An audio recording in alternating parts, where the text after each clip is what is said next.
మన 2 తెలుగు రాష్ట్రాలకి నర్సెస్‌కి ఇక్కడ యూకేలో ఒక స్పెషలిస్ట్ నర్సింగ్ ఉంది అని తెలియజెప్పడానికి వాళ్ళకి. ఏంటంటే మనము అన్ని సంవత్సరాలు వార్డ్స్‌లో పనిచేసి డిపార్ట్మెంట్స్‌లో పనిచేసి ఇక్కడికి వచ్చిన తర్వాత మనం ఒక స్పెషలిస్ట్ నర్స్ అవుతాము. ఒక స్పెషలిస్ట్ నర్సింగ్ కూడా ఒక ఆపర్చునిటీ ఉంది. ఒక కెరీర్ పాత్‌గా అది ఒక బిల్డప్ అవుద్దని అది మనకు తెలుసా అంటే తెలీదు. నేను కూడా చేసిన తప్పదండి. నాకు వచ్చిన తర్వాత ఇక్కడ యూకే వచ్చిన తర్వాత తెలిసింది. ఇండియాలో ఉన్నంత వరకు నాకు తెలీదనమాట. కాకపోతే ఏంటంటే మన 2 తెలుగు రాష్ట్రాల్లో ముఖ్యంగా మన తెలుగు వాళ్ళు ఈ సోర్స్ ఆఫ్ వీడియోని ఉపయోగించుకొని యూజ్ అవుతారనే తప్ప అంతకుమించి ఏమీ లేదు. కాకపోతే ఏంటంటే ఇంకా వీడియోలోకి వెళ్ళే ముందు ఇక్కడ ఏంటంటే డిమెన్షియా నర్స్ ఉంటారు, సైకియాట్రిక్ నర్స్ ఉంటారు, ఆంకాలజికల్ నర్స్ ఉంటారు, కొలాస్టమీ నర్స్ ఉంటుంది, కోలన్ నర్స్ చాలా మంది ఉంటారు అనమాట ఇక్కడ స్పెషలిస్ట్. ఫర్ ఎగ్జాంపుల్ ఏంటంటే వీళ్ళు ఏంటంటే వార్డ్స్‌లో పనిచేయరనమాట. ఫర్ ఎగ్జాంపుల్ ఒక డిమెన్షియా నర్స్ ఉంది, ఒక డిమెన్షియా పేషెంట్ ఉంది. ఆ డిమెన్షియా పేషెంట్ని విత్ ఇన్ ద అడ్మిషన్ టైంలో అడ్మిట్ అయిన తర్వాత అసెస్ చేయాలి. ఎవరు అసెస్ చేస్తారు? డాక్టర్లు వాళ్ళ పని వాళ్ళు చేస్తారు, వార్డులో ఉన్న నర్సెస్ వాళ్ళ పని వాళ్ళు చేస్తారు, ఇన్ఛార్జ్లు వాళ్ళ పనిలో ఉన్నప్పుడు వాళ్ళు చేస్తారనమాట. కాకపోతే యాజ్ ఇన్ టర్మ్స్ ఆఫ్ కేర్లో డిమెన్షియా నర్స్ కూడా ఒక పేషెంట్కి ఇంప్రూవ్మెంట్ ఆఫ్ హెల్త్ కోసం డిమెన్షియా నర్స్ కూడా ఇంక్లూడ్ అవ్వాలి. డిమెన్షియా నర్స్ వచ్చి అసెస్ చేసి డిమెన్షియా నర్స్ ఇన్పుట్ ఇచ్చి లైక్ ఎలా చెప్పాలంటే ఒక ఫిజిషియన్ లాగే మనం యాక్ట్ చేయాలని, ఒక ఫిజిషియన్ లాగే మనం అక్కడ మన రోల్ మనం ప్లే చేస్తాం.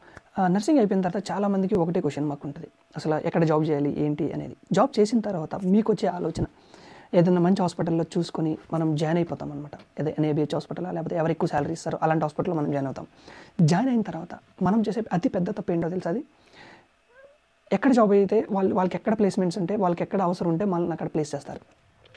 మనం నర్సింగ్ అయిపోయిన వెంటనే మనం ఒక కెరీర్ పాత్ ఎంచుకొని ఒక గైడెన్స్ తీసుకొని మన సీనియర్స్ ద్వారానో మన టీచర్స్ ద్వారానో ఒక గొప్ప గైడెన్స్ తీసుకొని నర్సింగ్ అయిపోయిన తర్వాత ఒక సర్టెన్ ఏ పాత్లో వెళ్ళాలి, మనం ఫ్యూచర్ స్కోప్ ఆఫ్ నర్సింగ్ ఏ స్పెషాలిటీస్లో ఉంది. మనం ముఖ్యంగా మన 2 తెలుగు రాష్ట్రాలు చేస్తున్న తప్ప ఏంటంటే ఫర్దర్ నర్సింగ్, ఫ్యూచర్ నర్సింగ్ని ఎంచుకోకపోవడం. ఏంటంటే ఫర్ ఎగ్జాంపుల్ ఒక హాస్పిటల్కి మనం రిక్రూట్మెంట్కి వెళ్తాం, ఒక హాస్పిటల్లో మనం ఇంటర్వ్యూ ఇస్తాం. ఇంటర్వ్యూ ఇచ్చిన తర్వాత వాళ్ళకి కావాల్సిన ప్లేస్ వాళ్ళకున్న నీడెడ్ డిపార్ట్మెంట్లో మనల్ని ప్లేస్ చేస్తారు. ఇది ప్లేస్ చేసిన తర్వాత ఏంటంటే మరి మీరు ఫర్దర్గా అబ్రాడ్ ట్రై చేయాలన్నా, దుబాయ్ వెళ్ళాలన్నా, UK రావాలన్నా, న్యూజిలాండ్ రావాలన్నా, ఆస్ట్రేలియా వెళ్ళాలన్నా, US వెళ్ళాలన్నా, ఐర్లాండ్ వెళ్ళాలన్నా, ఇలాంటి కంట్రీస్లో ఏంటంటే మీరు అక్కడ ఎమర్జెన్సీ వార్డ్స్లోనూ పనిచేసి, క్యాజువాలిటీస్లో పనిచేసి, మళ్ళీ మెయిల్ మెడికల్ వార్డులో ICUలో పనిచేసి, ఇలాంటి డిపార్ట్మెంట్స్లో పనిచేసిన తర్వాత ఏంటంటే మనకి ఇక్కడికి వచ్చిన తర్వాత స్కోప్ ఉండదన్నమాట. ఇప్పుడు చూస్తున్నాను ఎంతమంది నర్సెస్ని మనం చూస్తున్నాం. ఏంటంటే వాళ్ళు మినిమం ఒక 5 to 10 years ఒక అదే డిపార్ట్మెంట్లో కొనసాగించి తర్వాత ఏంటంటే మనం ఏం చేస్తున్నాం, మనం అలవాటు పడిపోతున్నాం అదే డిపార్ట్మెంట్స్లో. కాకపోతే మనం ఒక కెరీర్ పాత్గా ఉంచుకొని ఒక స్పెషలిస్ట్ నర్స్ మనం అవ్వచ్చని మీకు తెలుసా?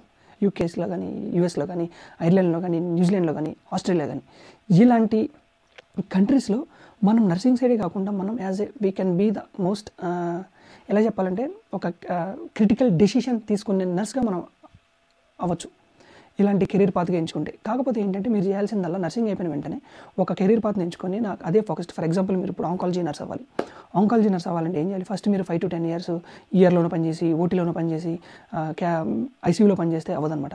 మీరు కెరీర్ ఆఫ్ ద గ్రోత్ స్టార్టింగ్లోనే మీ బేస్ని బిల్డప్ చేసుకోండి. ఉద్యోగం రాకపోయినా, నర్సింగ్ అయిపోయిన వెంటనే మీకు ఉద్యోగం రాకపోయినా పర్లేదు, మీరు డిసప్పాయింట్ అవ్వద్దు. ఎందుకంటే ఏ హాస్పిటల్స్ ఎక్కడైతే ఆంకాలజీ స్పెషలిస్టులు ఉన్నారో, ఆంకాలజీ స్పెషలిస్ట్ రిక్రూట్మెంట్ డ్రైవ్ నడుస్తుందో అలాంటి హాస్పిటల్కి వెళ్ళి మీ రెజ్యూమ్ని మీ రెజ్యూమ్ని వాళ్ళకి ఇవ్వండి. నాకు ఇలా నా career of the starting of the growth ఇది, యాజ్ ఎ స్టెప్పింగ్ స్టోన్ ఇది, నాకు నేర్చుకోవాలనుకుంటున్నాను, ఈ మీడియంలోనే నేను ఎక్సెల్ అవ్వాలనుకుంటున్నాను, నా పొటెన్షియాలిటీ ఇక్కడి నుంచే నేను మొదలెట్టాలనుకుంటున్నాను అని మీరు డెలివర్ చేయండి. ఖచ్చితంగా మీకున్న స్పెషాలిటీని మీరు ఎంచుకున్న తర్వాత లేట్ అయినా కానీ ఎంచుకున్న తర్వాత అదే దాని విధంగానే కొనసాగించండి. అప్పుడు ఏంటంటే మీకు రన్ ఎక్స్పీరియన్స్ వచ్చిన తర్వాత ఇన్ కేస్ మీ మనసు మారి మీకు ఫ్యామిలీ ప్రాబ్లమ్స్ ద్వారానో లేదా చైల్డ్ కమిట్మెంట్స్, పిల్లల యొక్క గ్రోత్ యొక్క కమిట్మెంట్స్, వాళ్ళని అబ్రాడ్ కంట్రీస్లో చదివించాలి, వాళ్ళ అబ్రాడ్ కంట్రీస్లో మనం పెంచాలి అనుకున్నప్పుడు మీ యొక్క స్పెషలిస్ట్ నర్సింగ్ ఎక్కడైతే మీరు చేశారో మన ఇండియాలో, అప్పుడు ఈ కంట్రీస్లో రావడానికి వచ్చే మెయిన్ అడ్వాంటేజ్ ఏంటో తెలుసా? మీరు రావడం బ్యాండ్ 5 రారు, బ్యాండ్ 6గా వస్తారు. ఓకే, స్పెషలిస్ట్ నర్స్గా మీరు వస్తారనమాట. అది చాలా యూస్ఫుల్ అవుతుంది. కాకపోతే ఏంటంటే నేను కూడా అదే తప్పు చేశాను అనమాట. కాకపోతే అప్పుడు నాకు తెలియదు, జస్ట్ నార్మల్గా ఏదో క్యాజువల్గా నర్సింగ్ అంటే మనకి ఎక్స్పీరియన్స్ ఉంటే చాలు అనుకుంటాం. లేదు, మనం బ్యాండ్ 5గానే వచ్చాము, మీకు ఇంట్రెస్ట్ ఉంది డిమెన్షియా నర్స్ అవ్వాలనో, లేక కొలాస్టమీ నర్స్ అవ్వాలనో, ఆంకాలజికల్ నర్స్ అవ్వాలనో ఇంట్రెస్ట్ ఉంటుంది. మనం ఏం చేయాలంటే అప్పుడు ఏంటంటే ఇక్కడికి వచ్చిన తర్వాత నాకు ఇలా బ్యాక్ హోమ్లో ఇలా ఎక్స్పీరియన్స్ ఉంది, డిమెన్షియా నర్స్ నాకు ఎక్స్పీరియన్స్ ఉంది. మ్యాక్సిమం మన ఇండియాలో డిమెన్షియా నర్స్ ఉండదు మ్యాక్సిమం. కాకపోతే మనం ఆ స్పెషలైజేషన్లో పనిచేసి ఉంటే చెప్పండి అనమాట, నాకు ఇలా డిమెన్షియా నర్స్గా ఎక్స్పీరియన్స్ ఉంది, ఆంకాలజికల్ నర్స్గా ఎక్స్పీరియన్స్ ఉంది, సైకియాట్రిక్ నర్స్గా ఎక్స్పీరియన్స్ ఉంది, ఎల్డర్లీ నర్సింగ్ కేర్గా ఎక్స్పీరియన్స్ ఉంది అని చెప్తే వాళ్ళు ఏం చేస్తారంటే అప్పుడు ఏదన్నా ట్రస్ట్ ఓపెనింగ్స్ అనమాట చదువుకోవడానికి మనల్ని పంపిస్తారు యూనివర్సిటీకి. ఆ యూనివర్సిటీకి పంపించిన తర్వాత ఏంటంటే అలా ఓపెనింగ్స్ ఉంటే మన దగ్గర ఇంటర్వ్యూ తీసుకొని అప్పుడు మనల్ని ఫ్రీగా హాస్పిటలే చదివిస్తుంది, ఐ మీన్ ట్రస్టే చదివిస్తుంది అనమాట ఫ్రీగా. అప్పుడు for example maximum short term course within the 1 year or less than 1 year ఉంటాయి ఈ కోర్సెస్ అన్నీ ఇక్కడ. కాకపోతే అప్పుడు ఏంటంటే మనం చదివిన తర్వాత అప్పుడు మన రోల్ అనేది మారిపోతుంది. మనం Band 6 Band 7 అవుతాము. అయిన తర్వాత అప్పుడు మనం యాజ్ ఎ ఫుల్ ఫ్లెడ్జ్డ్గా స్పెషలిస్ట్ నర్స్ అవుతాము. ఖచ్చితంగా ఈ అవకాశాన్ని ఉపయోగించుకోండి. అప్పుడు ఇప్పుడు నేను థియేటర్స్లో ఉన్నాను.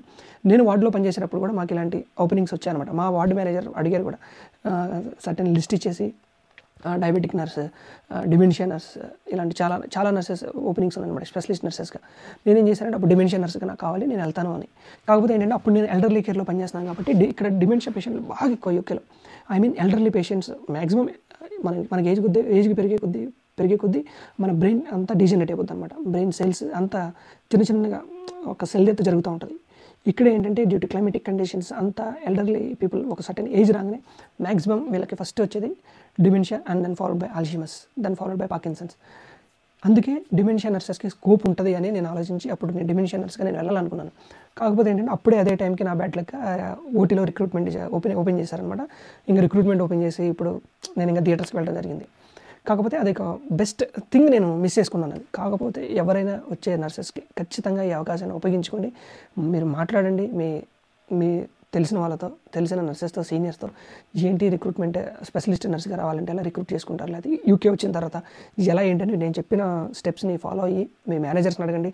లేదా మీరు వచ్చేసారు, అంతకుముందు ఆల్రెడీ వచ్చేసారు, మీరు Band 6గా లేదా స్పెషలిస్ట్ నర్స్గా మీరు ప్రమోట్ అవ్వాలి అనుకుంటే మీ మేనేజర్స్తో మీరు మాట్లాడండి. ఖచ్చితంగా ఏమైనా ఓపెనింగ్స్ ఉంటే డిమెన్షియా నర్స్ గానో, డయాబెటిక్ నర్స్ గానో, ఆంకాలజికల్ నర్స్ గానో, ఇలాంటి స్పెషలిస్టిక్ నర్సెస్ ఖచ్చితంగా ఏదైనా ఉంటే చెప్పండి, నాకు ఇంట్రెస్ట్ చేయాలని అంటే ఖచ్చితంగా ఇస్తారు అనమాట ఆపర్చునిటీ. ఇక్కడ ఫస్ట్ కమ్ ఫస్ట్ బేసిస్ ఎప్పుడు అంతే. మీరు మాట్లాడితేనే మనకు ఓపెనింగ్స్ అనేది, మనకి ఆ టైంలో ఓపెనింగ్స్ వచ్చినప్పుడు మన పేరుని లిస్ట్లో యాడ్ చేస్తారనమాట. ఇది ఈ వీడియోలో నేను చెప్పదలుచుకుంది. ఎవరు డిసప్పాయింట్ అవ్వదు ఖచ్చితంగా. అంతకుముందు నా ప్రీవియస్ వీడియోలో ఒక యూకే రిక్రూట్మెంట్ అప్డేట్ చెప్పాను. ఎవరైతే చూడలేదో ఖచ్చితంగా యూకే రిక్రూట్మెంట్ అప్డేట్ గురించి తెలుసుకోవాలనుకుంటే ఆ వీడియోని చూడండి. ఖచ్చితంగా మీకు ఎంతో కొంత యూజ్ అవుతుంది. ఇలాంటి నర్సింగ్ అప్డేట్స్ యూకే నుంచి కావాలి అనుకుంటే please stay tune to my channel. Thank you for watching.